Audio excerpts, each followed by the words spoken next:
Hello. Welcome to Two Dorks Read The Phantom of Manhattan by Frederick Forsyth, in which Natalie and Michael, two Phantom fans on a mission, subject themselves to the book that served as the launchpad for Love Never Dies, Andrew Lloyd Webber's controversial sequel to Andrew Lloyd Webber's Phantom of the Opera. Our story continues. Mr. Spriggs has some things to say about... Okay, you start this one. Alrighty. The Review of Gaylord Spriggs.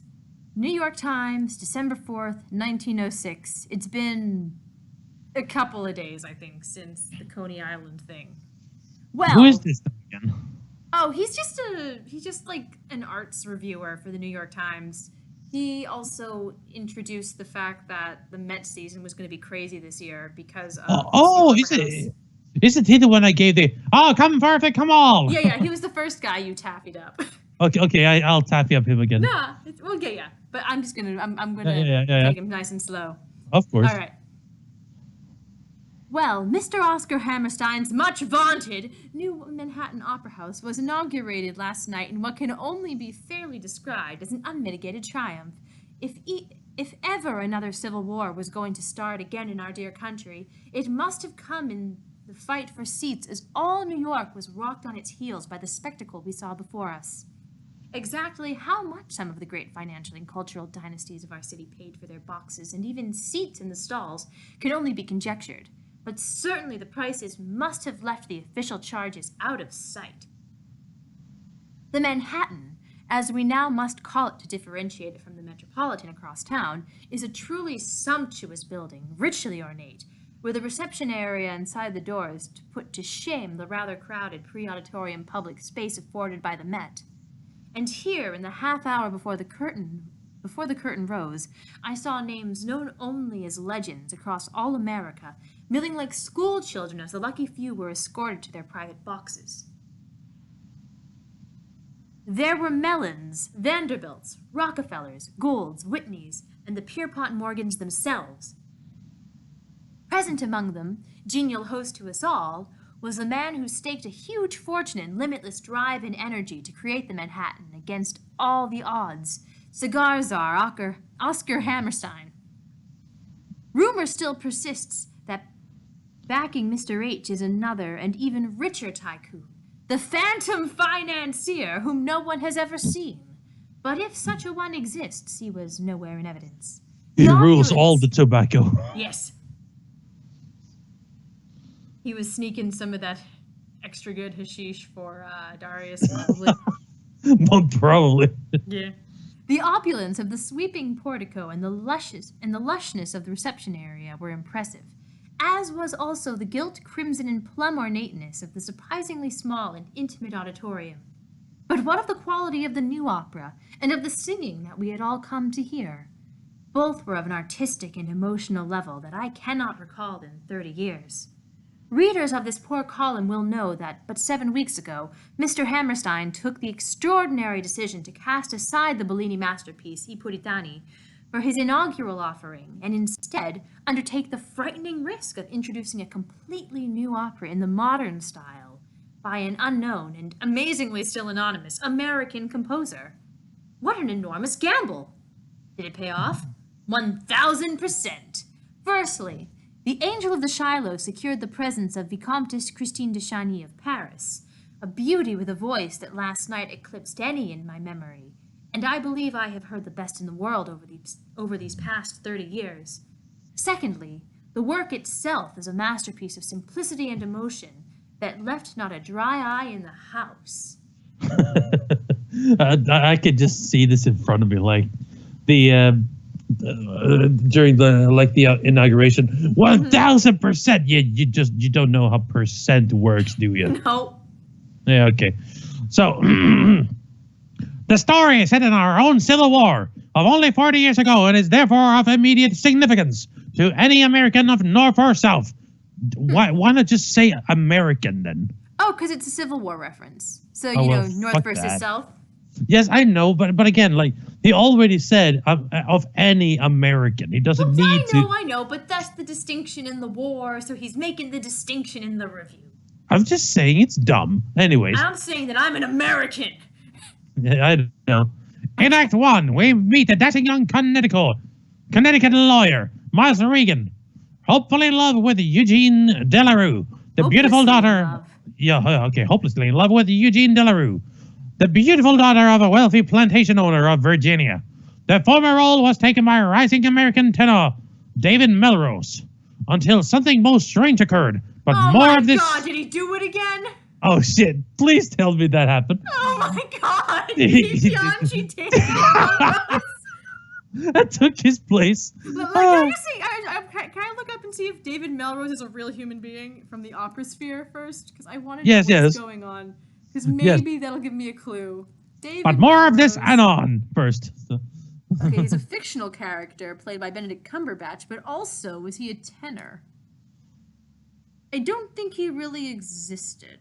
No, the only mention I can see of him so far is in Phantom of Manhattan. So, all right, he's not a guy. Meaning he could very well still be dead right now. We have no idea. I don't know if he survives this chapter. All right, carry on. Okay, let's see. The couple duly plight their troth in exchange golden rings. As the Southern belle, Madame de Changy was magnificent, and her simple, girlish pleasure at the proposal of the man she loves, expressed in an aria with this ring forever, sung like country. No, I'm sorry. Communicated a delight to the whole audience.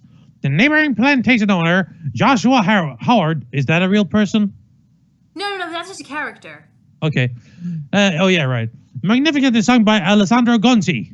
Gonzi, we know is a real one. Okay. So Erik can't have killed him then. Yeah. At least I think so. Anyways.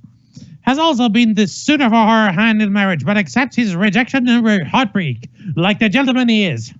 But the clouds of war are looming, and at the end of the act, the first guns fire on Fort Sumter, and the Union is at war with the Confederacy. I don't know if he's a real guy. Really? I looked up Alessandro Gonzi, and the only mentions are in online iterations of Phantom of Manhattan and its Spanish translation, El Fantasma de Manhattan. Okay, so then no, he's not. Perhaps not. So maybe he also gets Fantasma de Manhattan. So maybe he also get Piangi. Let's see. Oh God, how many tenors is he killing? I don't know. The young lovers have to part. Regan explains that he has no choice but to return to Connecticut and fight for the North. Miss Delarue knows she must stay with her family and dedicated to the South. All dedicated to the South. The act ends with one heart-rendering duet at the lovers' part, not knowing if they will ever meet again. For Act 2, there were many screams as they found a body. No, I'm sorry. For Act 2, 2 years had passed and Eugenie Delarue has volunteered as a nurse in a hospital, just after the bloody Battle of Shiloh. We see her selfless devotion to the terribly injured young men in the uniforms of both sides as they are brought in. A formerly sheltered plantation belle, now exposed to all the filth and pain of a front-line hospital. In a single and utterly moving aria, she asks, why must these young men die? That is a very good question, mademoiselle. I don't know. Her former neighbor and suitor is now Colonel Howard, commanding the regiment occupying the site of the hospital. He resumes his courtship, seeking to persuade her to forget her lost fiancé in the Union Army and accept him instead. She's half decided to do so when the new arrival is brought in. He is a Union officer, terribly injured when a powder magazine exploded in his face. This face is swathed in surgical gauze, clearly ruined beyond repair. He did, didn't he? We don't know. Then point of no return starts. Don't even worry about the context. Yes. Even as they remains unconscious, Miss Delarue recognized the gold ring upon one finger. The same ring she offered 2 years ago. She offered? I thought he offered it to her. Anyways, I don't care. With this ring forever. Her simple, girlish pleasure at the proposal of the man she loved expressed in... She's a Southern belle, so I would assume that he asked her. You're right. So let me see what's going on here. Ring. Oh, they exchanged golden rings. Okay. You got a ring, I got a ring. Trades easy. Yes, okay. Okay. So, Her former neighbor and suitor is now... Oh, no, wait, I just said that. Over 2 years ago. The tragic officer is indeed Captain Reagan, still sung by David Melrose. Okay, it's not taken place yet. When he awakes, he quickly recognizes his fiancée. But wait. Still sung by David Melrose. They're implying that he's not going to be sung by him soon. When he awakes, he quickly recognizes his fiancée, but does not realize that he himself has been recognized while asleep. There is a supremely ironic scene in which, from his bed and helpless, he witnesses Colonel Howard enter the ward to press his suit yet again with Miss Delarue, trying to convince her that her lover must be dead, by now dead. When she and we know that he lies a few. When she and we know that he lies a few feet away. Sorry, I was just. This act ends when Captain Reagan perceives that she knows who he is behind the bandages, and seeing himself for the first time in the mirror, realizes that the once handsome face is now a ruin. He seeks to snatch a revolver from a guard and end his own life, but a Confederate soldier and 2 Union prisoners patient restrain him. The third act is the climax, and deeply moving. It turns out to be. For Colonel Howard announces that his new knowledge, Eugene's former fiancée, is none other than the leader of the fearsome Reagan Raiders, who have carried out devastating ambushes behind the lines. As such, he will, upon capture, be subjected to a drumhead court-martial and shot. Eugenie Delarue is now in a terrible dilemma. Should she betray the Confederacy by keeping her knowledge to herself, or denounce the man she still loves? At this point, a brief armistice is announced to enable an exchange of prisoners deemed permanently hors de combat. The man with the destroyed face qualifies for nothing. No. The opera's over. For inclusion in the exchange. Covered wagons arrive with wounded Confederate soldiers from the north to pick up their own crippled soldiers in the hands of the south. At this point, I must describe the amazing events that happened backstage during the entr'acte. It seems, and my source is quite certain of this, that Mr. Melrose sprayed a soothing linctus upon his throat to ease the larynx. It must have been contaminated in some way, for within seconds he was croaking like a frog. Disaster! He did, didn't he? Oh my... Wait, where does this parenthetical end? I don't think it ends.